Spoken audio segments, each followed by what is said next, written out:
What's going on, everybody? It's your boy C-Zar, and we are talking about XRP today. It is the 4th day of December, and here we are sitting at about $2.09 with 4 hours and 46 minutes left in this day. Hit that like button, subscribe. Let's get into it, my friends. Here we are dropping. We're down about 5% on the day so far, but that's okay, right? A little bit of chop is expected whenever tensions and emotions are high. Emotions are certainly high right now. I would very much expect that we could go lower.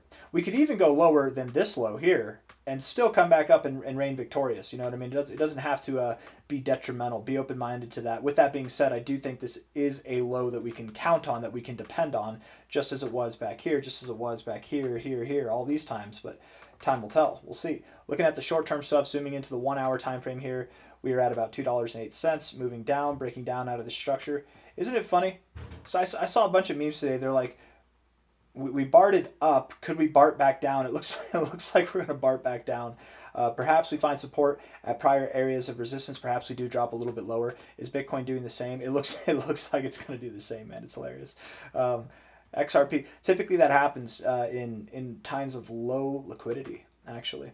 The RSI is bearish. The stochastics are bearish. The MACD is bearish. Lower makes sense, but probably nothing too dramatic.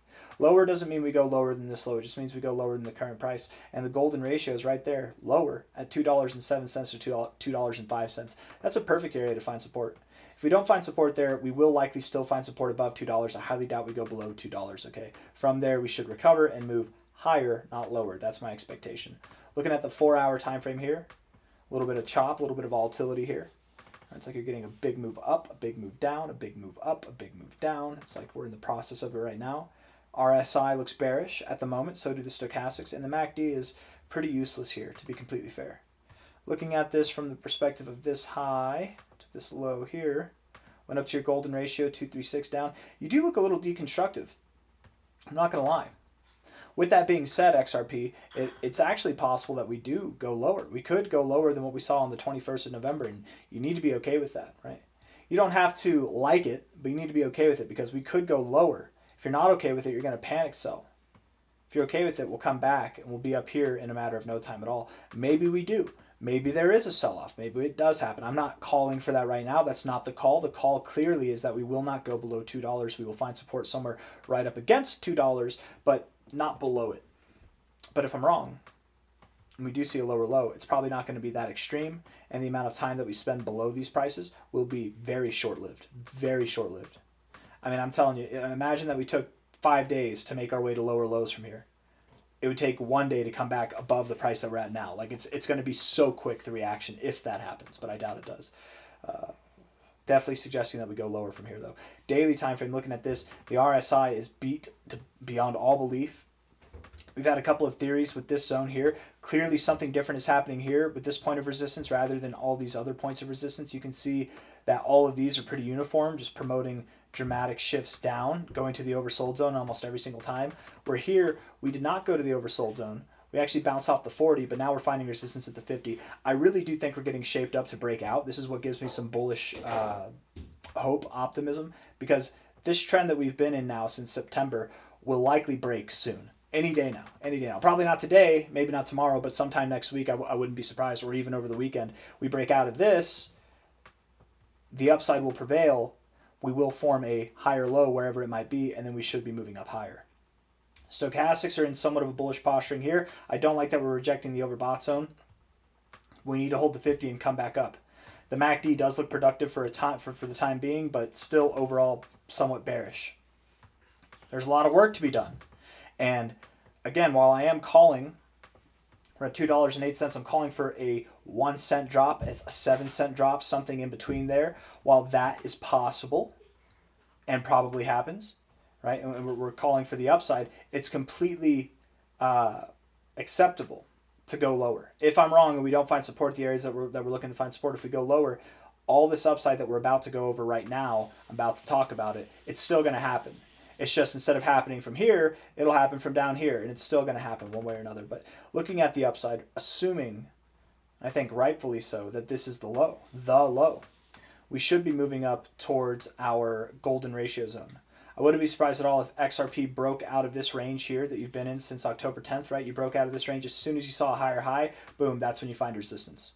and it's right at the golden ratio, and it's also right at prior areas of support. So it makes a lot of sense that this next move here from $2.08 should take us up about 70 cents. We should be moving up to about $2.80, $2.94, or higher. If I'm wrong there, I would think it's only because we went higher, not because we stopped at the golden ratio. It's very possible that we do just push all the way up to $3.15, $3.40, but I'm more under the perspective that from here we move up to 280, 294, and then we correct, we find support at prior resistance, and then we move higher. And then from there, I mean, it's anybody's guess as far as how long is it going to take for us to get to $10 and beyond. I mean, we're going to be ripping and running at that point. The way that I have this drawn, the way that I have this whole story kind of laid out, it'll probably be sometime after December that we see new all-time highs. It could be before December's over. We could see new all-time highs for XRP before the end of 2025, but at this point I'm more considering January to be the month that we break out and see this stupendous upside take place. Whenever we do break out, whenever we do see this stupendous upside, the expectation there is that we go somewhere just above the 1414 extension of this overall high to low of this overall range. The 1414 being at 1357, we likely go just above that area there. By $1, by $3, I don't know, but somewhere right around there. And I would expect that we're here by the end of Q1. That's my expectation. It could be by the end of January. It could be by the end of February. It could be by the end of March. I don't know, but I would think that we're here by the end of Q1. I have nothing else to say, at least nothing else that I think is helpful. So if you like the video, hit the like button, subscribe. Thank you all for being here. XRP has lower lows on the monthly close, right? We've got lower lows on the RSI, but higher lows on the monthly closing price. That's hidden bullish divergence. You're right at the 50. It's time to bounce. Lower lows in the stochastics, higher lows in the price. Of course, unless this month closes here or lower. If we close below there, then no, we don't. But at the moment, we do have hidden bullish divergence on not just the RSI, but the stochastics as well. So on a monthly time frame, I think not only do we look bullish, but we look reset and ready to go. We've consolidated for a long time. This is anything, to me, this is anything but bearish. There's only one way that this can go, and it's to the upside. Hit the like button and subscribe. I'll see you on the next one. Take care of yourselves. We're at the low ends of this range, right? Again, I keep saying goodbye, but again, I want to share this perspective. There's very little room for the probability, the statistical probability that this goes to the downside. We're at the lower ends of this box right now. We're on the lower ends. It's a perfect time to buy. Not financial advice, not a financial advisor. I'll see you on the next one. Take care. Bye.